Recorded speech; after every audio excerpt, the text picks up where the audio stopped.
Students, अब तक हमने रेक्टेंगल और स्क्वायर का एरिया निकालना सीखा है। अब कैसे निकालते हैं एक ट्रायंगल का एरिया, तो देखिए जैसे हमारे पास है ये ट्रायंगल,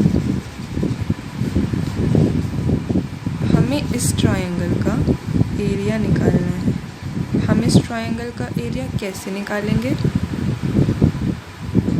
ये जो ट्रायंगल है हम पहले इसे एक नाम दे देंगे। हम इसे कहते हैं ट्रायंगल ABC। अब हमें इस ट्रायंगल ABC का एरिया निकालना है। स्टूडेंट्स, हम ये देख सकते हैं कि जो ये ट्रायंगल ABC है वो इस पूरे रेक्टेंगल का आधा है। यानी कि अगर हम इस पूरे रेक्टेंगल का एरिया निकाल लें और उसे 2 से डिवाइड कर दें तो हमें सिर्फ इस ट्रायंगल का एरिया मिल जाएगा। हमें कैसे करेंगे? देखिए, इस रेक्टेंगल का ब्रेड्थ हमें 5 सेंटीमीटर दे रखा है, इसकी लेंथ है 4 सेंटीमीटर।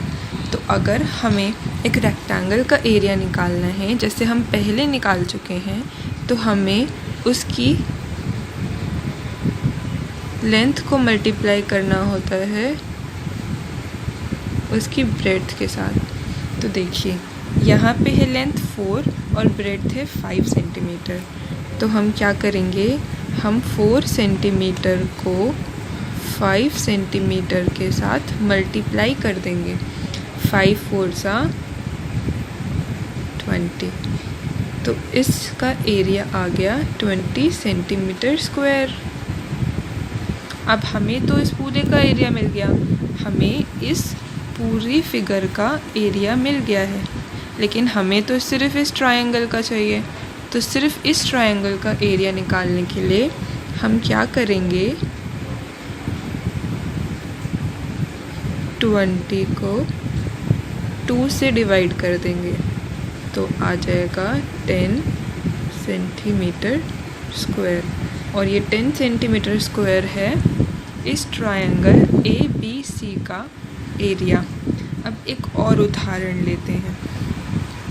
अब हमें इस ट्रायंगल का एरिया निकालना है, तो हम इसे शेड कर लेंगे पहले।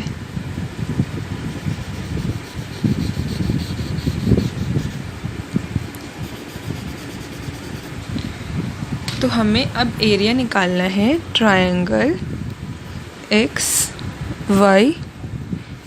का। तो अब ट्रायंगल XYZ का एरिया निकालने के लिए भी हम सेम फार्मूला यूज़ करेंगे।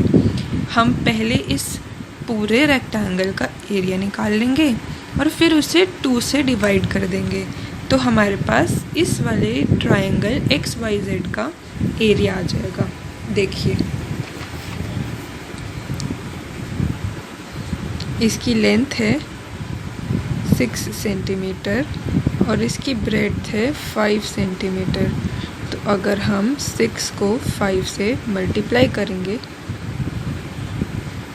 तो हमारे पास आ जाएगा 30 सेंटीमीटर स्क्वायर का एरिया। अब हमें निकालना है ट्रायंगल का एरिया, तो हम इस 30 को 2 से डिवाइड कर देंगे तो हमारे पास आएगा 15 सेंटीमीटर स्क्वायर। और ये 15 सेंटीमीटर स्क्वायर है इस ट्रायंगल XYZ का एरिया।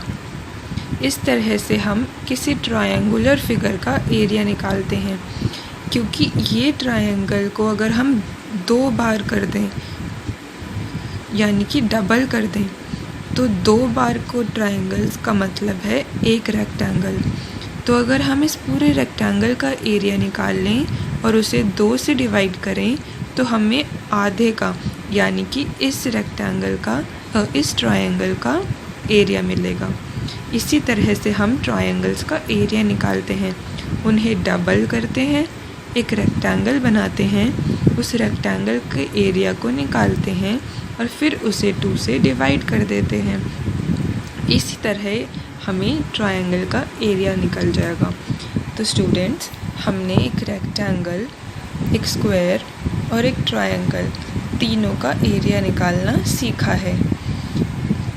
अगर फिगर बॉक्सेस में ना गिवन हो, जब बॉक्सेस में गिवन होती है तो हम काउंट करके निकाल लेते हैं एरिया, लेकिन अगर फिगर बॉक्सेस में ना गिवन हो, जैसे ये फिगर स्क्वायर और रेक्टेंगल, ये बॉक्सेस में नहीं है, ये ग्रिड पेपर पे नहीं बनी हुई, तो इनका एरिया निकालने के लिए हमें फॉर्मूला ही यूज़ करना पड़ेगा। तो अगर हम इस स्क्वायर का एरिया निकालना चाहेंगे तो लेंथ इनटू ब्रेड्थ करेंगे, यानी कि 5 centimetre into 5 centimetre 25 centimetre square. तो इस स्क्वायर का, इस वर्ग का एरिया हमारे पास आया है 25 सेंटीमीटर स्क्वायर। वहीं अगर हमें इस आयत का क्षेत्रफल निकालना हो, इसकी लेंथ है 8 सेंटीमीटर और इसकी ब्रेड्थ है 4 सेंटीमीटर, तो अगर हम 8 सेंटीमीटर को 4 सेंटीमीटर से मल्टीप्लाई करेंगे तो इस रेक्टेंगल यानी इस आयत का क्षेत्रफल निकल जाएगा। वहीं अगर हमें पेरीमीटर निकालना हो तो हम सिंपली इनकी साइड्स को ऐड कर सकते हैं। 5 + 5 + 5 + 5, यहाँ पे 8 + 4 + 8 + 4, इससे हमारे को इनका पेरीमीटर मिल जाएगा। तो स्टूडेंट्स, मुझे उम्मीद है कि आपको इस वीडियो से एरिया और पेरीमीटर में अंतर समझ में आया होगा। जब हम एरिया की बात करते हैं तो हम पूरे की बात करते हैं, यानी कि इसके अंदर की, परंतु जब हम पेरीमीटर की बात करते हैं तो हम सिर्फ बाउंड्री की बात करते हैं। हम उसके अंदर का एरिया, यानी कि उसने कितनी जगह ली है, इसकी बात नहीं करते। जगह का मतलब एरिया होता है और बाउंड्री का मतलब होता है पेरीमीटर।